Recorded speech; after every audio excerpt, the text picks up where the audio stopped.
Bonjour, bienvenue dans cet horoscope du signe du Cancer. Alors c'est un horoscope que j'ai construit avec ce mandala que vous allez pouvoir fabriquer avec l'Astro Coaching, mon horoscope 2021 pour vraiment personnaliser les choses à partir de votre thème natal.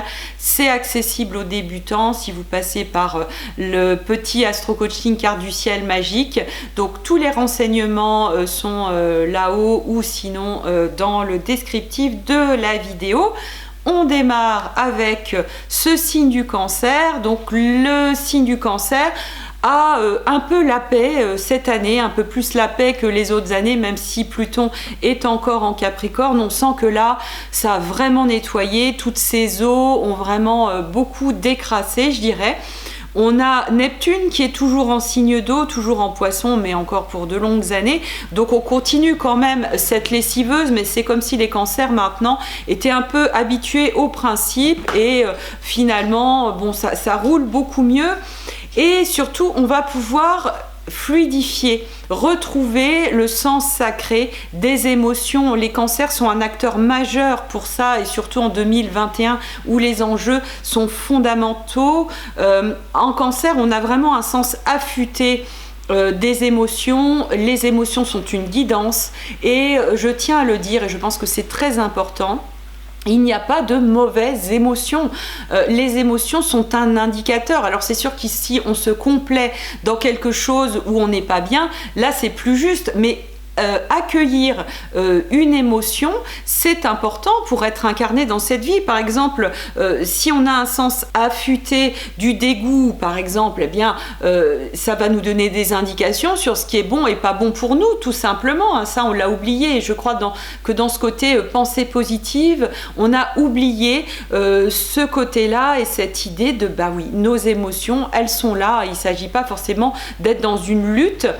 Alors j'ajouterai juste un petit bémol par rapport à cette gestion des émotions qui est très très fine dans le signe du Cancer, parce que tout de même on va avoir toutes les planètes qui se trouvent en Verseau et qui préparent le nouveau monde, et surtout Saturne qui est vraiment ce travail de fond pour installer des énergies Verseau, c'est-à-dire des énergies de liberté relationnelle et surtout de détachement émotionnel. Et donc ça va être un petit peu cette jonglerie, la difficulté peut-être que rencontreront les cancers, c'est-à-dire à la fois d'être vraiment dans cet accueil extrêmement fin et extrêmement subtil de leurs émotions, tout en n'utilisant pas ces émotions évidemment pour rentrer dans des dynamiques de manipulation, même si c'est très léger et que vous n'êtes pas quelqu'un de manipulateur, etc.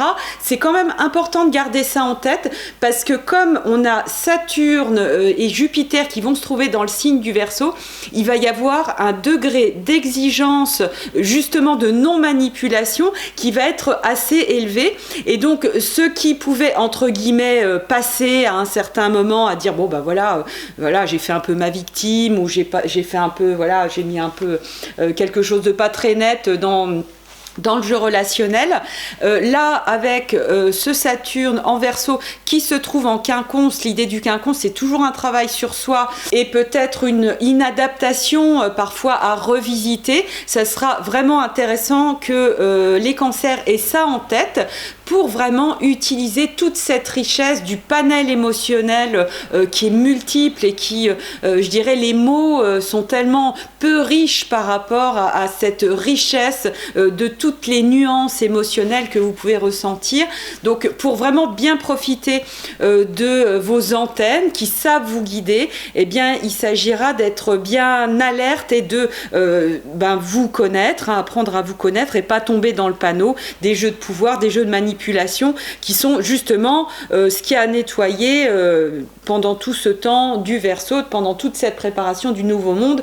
Pour autant, tomber dans le panneau, c'est pas très grave, c'est aussi une occasion de se remettre en question, de comprendre un peu mieux et puis d'affiner, je dirais, la consistance de la carapace qui sera de plus en plus fluide, de plus en plus magique, c'est-à-dire que ça sera plus une carapace barrière, une carapace qui sert à finalement à se terrer dans son trou de souris ou alors à se protéger d'un monde très très méchant, mais au contraire une vraie interface extrêmement riche qui peut passer effectivement par de la communication, une communication claire de ses émotions et de manière courageuse, c'est-à-dire que parfois dire bah voilà, là j'ai peur, là je suis terrifiée, là bah ça me dégoûte un peu ce qui est en train de se passer, ça demande du courage, ça demande de se dévoiler, mais finalement ça permet d'informer l'autre sans qu'il y ait nécessairement un jeu de pouvoir.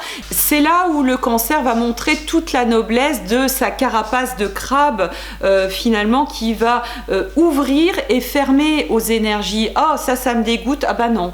Ah bah ça c'est bien, je suis heureuse, ah bah j'ouvre mes portes ou je ferme. On ouvre ou on ferme. Il n'y a pas à être un yes man, je dirais.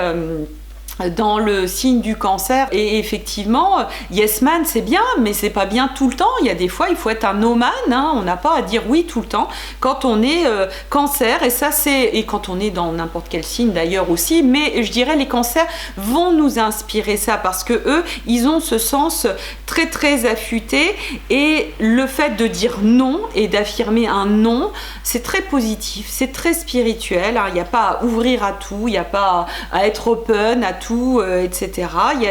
C'est très affiné, et là on va vraiment avoir besoin de vous pour tout simplement rayonner ça. Il n'y a pas forcément de leçons à donner au monde extérieur, mais vraiment rayonner votre être et nous montrer à quel point ces émotions retrouvent leur fonction. Alors d'un point de vue plus précis, avec ce qui se passe dans le ciel, on va avoir quelques événements astrologiques qui vont vous concerner, notamment la rétrogradation de Vénus en Capricorne en fin d'année, qui peuvent vous donner, je dirais, des résonances dans cet axe protection de soi, ouverture au monde, comment je m'ouvre effectivement au relationnel, à l'affectif. Il y a quelque chose qui peut beaucoup mieux s'incarner, et vous pourriez vous ressentir beaucoup mieux aligné avec votre souveraineté dans votre vie relationnelle, dans votre vie affective, dans votre vie amoureuse, avec cette expérience de la rétrogradation de Vénus en fin d'année. On va voir aussi qu'à l'automne, Mercure sera rétrograde en Balance, la Balance qui est un signe qui se trouve en carré, et là aussi ça apporte un équilibre. La Balance aussi, elle a un travail à faire dans l'idée de dire non, d'équilibrer et de pas toujours s'oublier dans la relation. Il y a vraiment entre le Cancer et la Balance cette idée ouvrir, fermer, oui, non, et j'équilibre les choses. Et amener de l'harmonie, amener du beau, eh bien c'est aussi vraiment installer des bases de respect dans l'écoute de soi. C'est hyper important avec ce signe de Cancer, et surtout pour cette année 2020, d'être à l'écoute de soi et de s'autoriser à se dire qu'il y a des choses qui sont pas justes pour soi, même si tout le monde vous dit que c'est juste. Le signe du Cancer, il sait, l'émotion ne ment pas, et donc accueillir toutes ces sensations. Là aujourd'hui vous savez faire, et donc il s'agit de monter ça à un degré supérieur et d'affirmer, même si en bloc le monde extérieur semble vous imposer quelque chose. Eh bien voilà, c'est à l'intérieur de vous, dans votre estomac, dans vos tripes, que se trouve la vérité, et c'est comme ça que vous allez trouver votre sens de rayonnement, votre sens de justesse et de vérité. Voilà donc pour ce signe du Cancer, très important ce signe du Cancer, parce que c'est là où se trouve finalement notre part la plus sensible, notre part la plus juste, notre part la plus vraie. Et là où on peut vivre d'un point de vue extérieur énormément de pertes de repères, eh bien les cancers, par leur ancrage, par leur connexion à leur être, par la connexion avec le multiple qui se trouve à l'intérieur d'eux-mêmes, la connexion avec je dirais cette richesse, avec toutes ces parts de soi, certaines abouties, d'autres inabouties, d'autres tordues, d'autres complètement réalisées, et bien de cet accueil-là, finalement, c'est ça qui crée la vie, c'est ça qui crée le beau, l'humanité, et non pas une espèce de fausse perfection qui serait soi-disant attendue d'un monde extérieur. Je crois qu'on est passé à quelque chose de beaucoup plus simple, beaucoup plus sain, et finalement beaucoup plus bienveillant. brillant. Donc voilà pour les signes du cancer. Encore une fois, si vous voulez aller plus loin, n'hésitez pas à vous inscrire sur le programme Mon horoscope 2021. Vous pouvez faire ça toute l'année, hein. C'est vraiment même à posteriori, même si l'année 2021 a un peu passé, au contraire c'est très intéressant d'aller visiter les événements qui ont déjà eu lieu. Je vous embrasse, je vous dis à très bientôt.